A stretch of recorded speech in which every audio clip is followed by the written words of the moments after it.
Pa Mi Raza, Peter Astudillo's latest release into the market. Amazing. Tell us the story behind this. But you know what, Rudy? Nuevamente, thank you so much for having me, Barbie. Really, sinceramente, it's really a pleasure to be here, and I mean it from the bottom of my heart. Sometimes I lie, and just say nice things to the host, but it really feels like home. This is a song. And I want to explain a couple of things. It's a song that I wrote for my family. It's a tribute to my family. My family's from Guerrero, Mexico, and we come from over there. My parents came here looking for that American dream. And this is something I wrote out of just, I wanted to write something for my family, something thanks to my parents. So I wrote this song, Esto es pa' mi raza. We were migrant workers, we were restaurant people. So I did this with the intentions of just giving it to my siblings for a Christmas gift. Sure. But then, during the process of recording it, the people that worked on it, really great musicians, Rene Gasca, Ruben Vargas, Billy Thatcher, Raúl Sanchez. Rene Gasca, the one that doing trumpets, he's the one that did No Me Queda Más and Bidi Bidi Bam Bam and stuff like that. But anyway, they said, when are you releasing this song? I go, I'm not releasing it. This is for my family. Yeah. And the more people would ask me, they goes, why are you not going to release it? Because it's too personal. Sure. Plus, I just wrote it for that because but it's not only your story; it's the story of millions of people out there. Exactly. So after so many people insisting that I do it, I released it at the beginning of this year, and that's the other reason of the style. Yeah. When I did it this style because I wanted to do it in the style of the music that my parents heard when they were from Guerrero, which is banda, mariachi, and a lot of people go like, "Hey, what happened to your Tejano stuff?" Yeah. And this is just a special project, something very personal that I did. And that's why I wanted to incorporate the sounds, the music of my parents, which is banda, which is mariachi. Sure. But I'm still Tejano, 100%. Absolutely. And like I said, but this is una propuesta diferente. And it's also a big thank you to the hardworking men and women of this country that are the backbone, man. The guy that makes your tacos in the morning, and the waitress, and the gardener, the guy fixing the potholes. To the hardworking men and women, this is your song. Absolutely. I'm glad you released it, Pete. How did you go from being from Laredo and growing up, doing what you did in your family to music? How did that even happen? How much time do you have?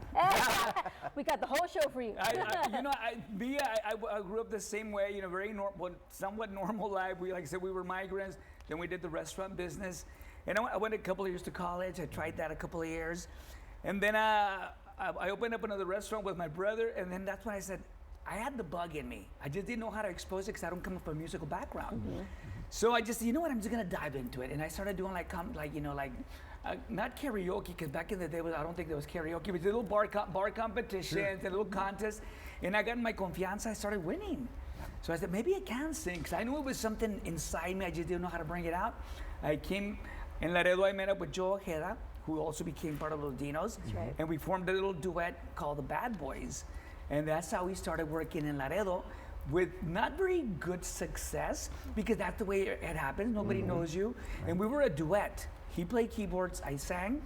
So it was just two? Just two. It was a two-man band. And as a matter of fact, they referenced it a little bit on the Netflix series. They actually they talk a little bit about how we joined the band. So we got to open up a show for Selena. El locutor número dos, the bird from Laredo. The bird. El locutor número dos. He's the one that connected us with them. Wow. Well, not with them, connected us to that place where we opened up the show. And we opened up the show for Selena actually, we didn't even open up the show for Selena that night, because it went really bad throughout the whole day. And we almost didn't play at the very end. So Selena went on stage, and then they said, you know what, you guys got like 15 minutes, 20 minutes. Get up and do your thing and get off.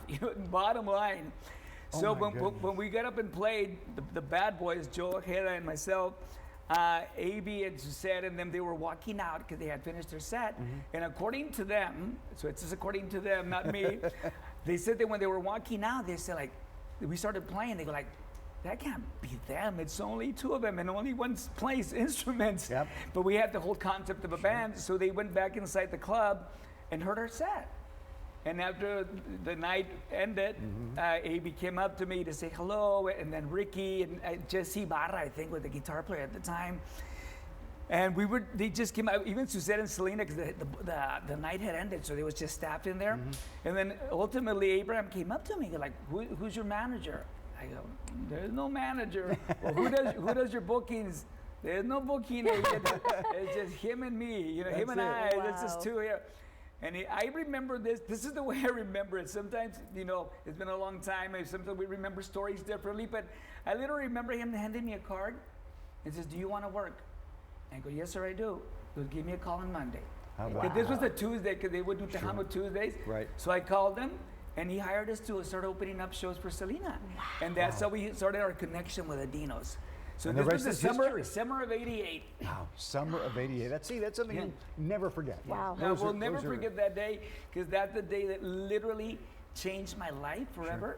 And I'm grateful to the Quintanilla family, Abraham, Marcela, Suzette, AB, and of course Selena. I'm grateful to them hasta el día que ya no sea parte de este mundo, porque it's because of them giving me an opportunity, giving me a chance. They took a chance on this little Mexican from South Texas. It's because of them that I'm here talking to you right now. But That's they the turning saw- point that's right there. But they saw something in you that you saw in yourself, Pete. I don't Isn't that even- incredible? I don't even think I saw it in Well, I myself. think if you were up there and you had that confidence, Well, you sure did.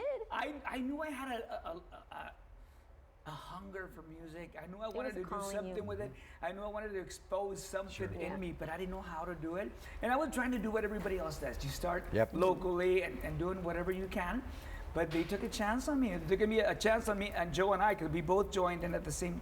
We started in '88, opened up the shows for them till December 25th, 1988. We were part of Los Dinos. Isn't that amazing? And the rest is history. The as I The rest said. is history. Well, we